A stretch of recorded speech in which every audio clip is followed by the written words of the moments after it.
वाले के बाद गाय वाले का नंबर ही है।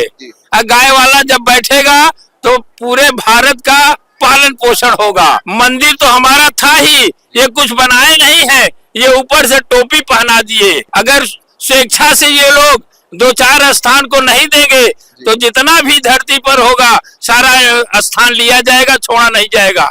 नमस्कार साथियों, आप देख रहे हैं बोलता बागपत और मैं सनी राठी। आज बोलता बागपत आया है महाकुंभ की यात्रा पर। जब महाकुंभ की यात्रा की बात होती है तो सनातन धर्म का जिक्र तो होगा ही, क्योंकि कहा जाता है 144 साल बाद यह महाकुंभ आता है, जो कि अपने आप में एक बड़ा पर्व है सनातनियों के लिए ही, और जो सनातन धर्म से भी ना हो उनके लिए भारत की एक विरासत है महाकुंभ, क्योंकि ये हमारी एक कल्चरल हिस्ट्री है, हमारा इतिहास है महाकुंभ। इसी के चलते आज विश्व योग परिषद, जहां पर संत समाज की सेवा होती है, साधुवाद होता है, मुख्य महंत के साथ हम मौजूद है। सनी, दिखा दीजिए, महाराज जी आज हमारे साथ हैं। और महाराज जी के बारे में जितना बताया जाए उतना कम है। इनका नाम भी इतना बड़ा है कि नाम से भी आप सोच रहे होंगे कि भाई कितना विख्यात नाम है। श्री जगत गुरु स्वामी परमहंस योगी राजकुमार महाराज जी, क्या कहना चाहेंगे आप महाकुंभ को लेकर?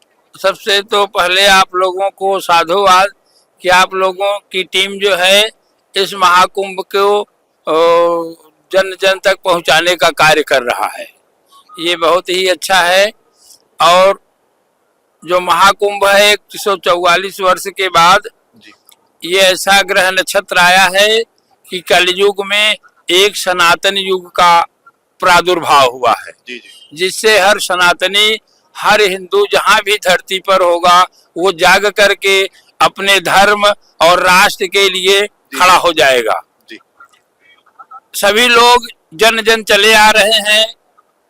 संगम में स्नान करने से वैज्ञानिक शोध भी है, जब व्यक्ति स्नान करता है तो उसकी सुषुम्ना नाड़ी चलती है, जिससे कई जन्मों से जकड़ा हुआ जो खटचक्र भेदन होता है वो खटचक्र भेदन होकर के खुल जाता है और आज्ञा चक्र संचालित हो जाता है, जिससे व्यक्ति के इंद्रियों की गति जो अधोगति होती है वो ऊर्ध्व गति हो जाता है, ऊपर की तरफ। हाँ, ऊपर की तरफ, हाँ, ऊर्जा बढ़ती है।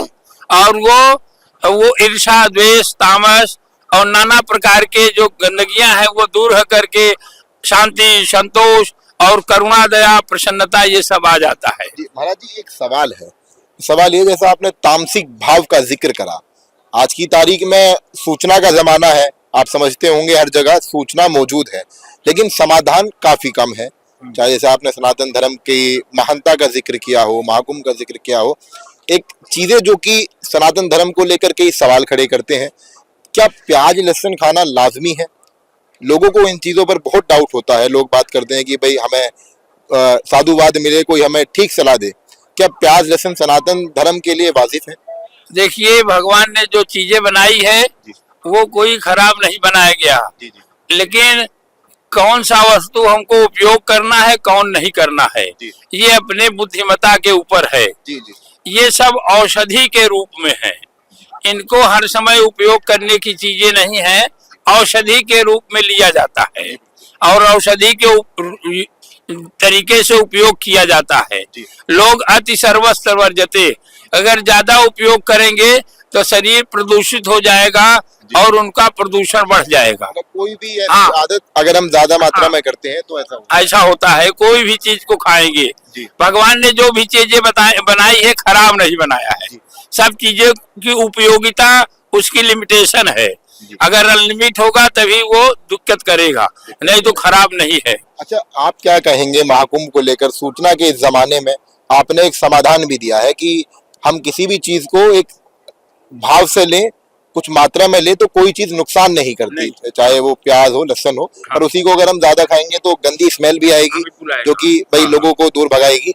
आप क्या कहेंगे? आज की तारीख में देखा जाता है मीडिया वाले कई बार महात्माओं के सामने आते हैं, कई बार मीडिया वालों पे हमला भी हो जाता है, तो हम असली संत और नकली संत में कैसे जानकारी लें, कैसे जाने? एक बात समझिए, ईश्वर अंश जीव अविनाशी, चेतन अमल सहज सुख राशि, all body the God gifted air condition.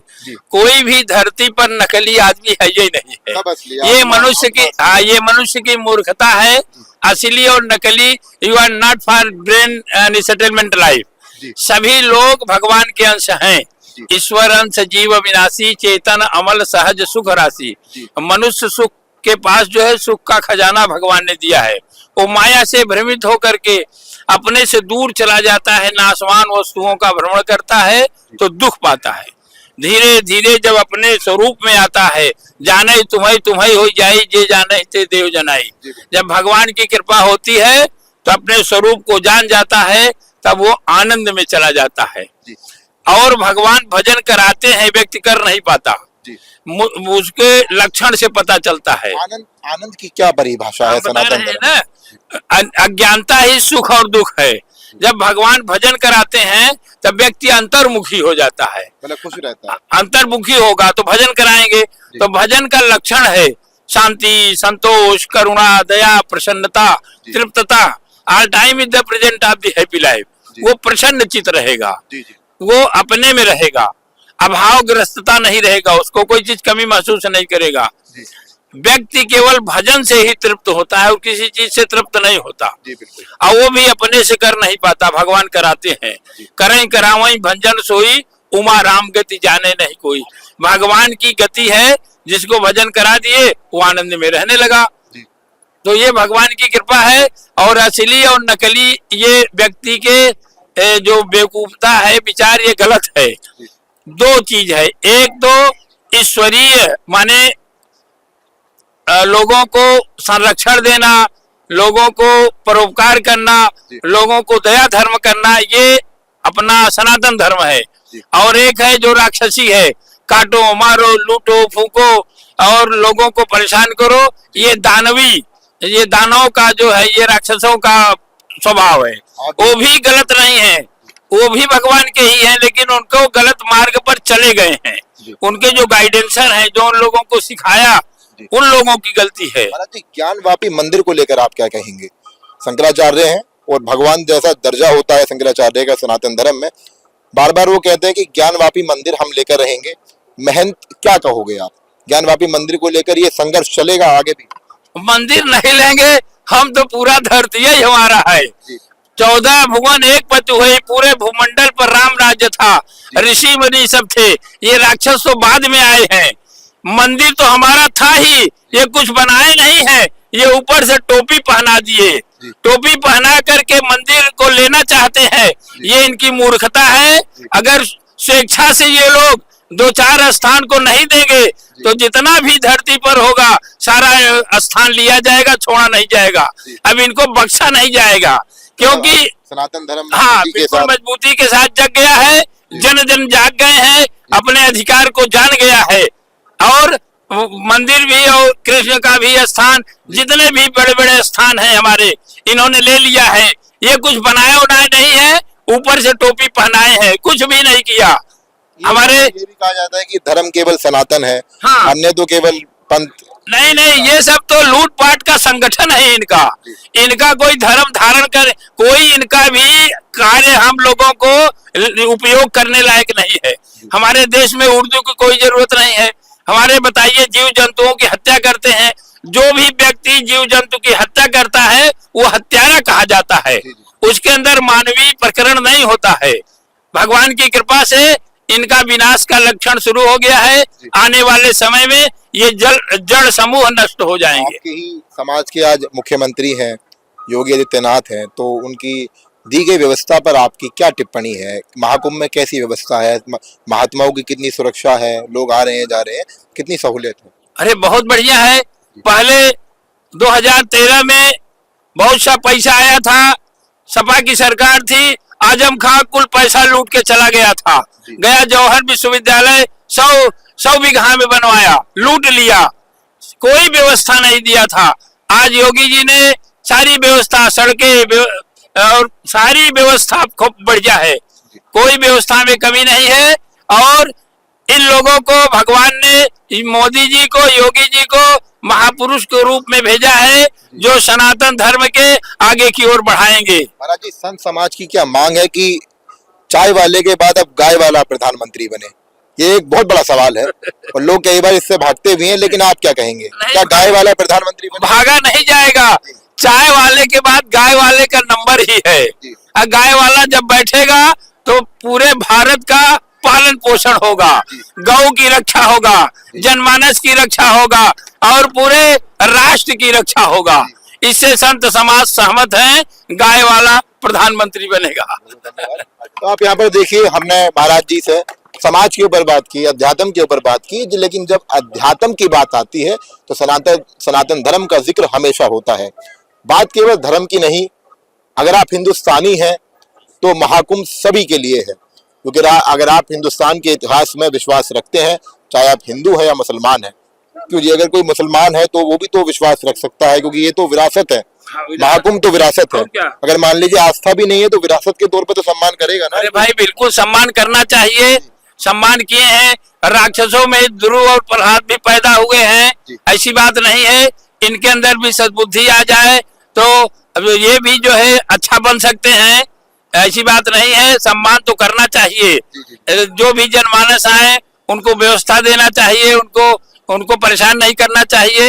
ये मानवीय व्यवस्था में आता है। महाराज जी, एक आखिरी सवाल, फिर हम आपसे संवाद करेंगे और बाद में भी करते रहेंगे, आपसे जुड़े रहेंगे।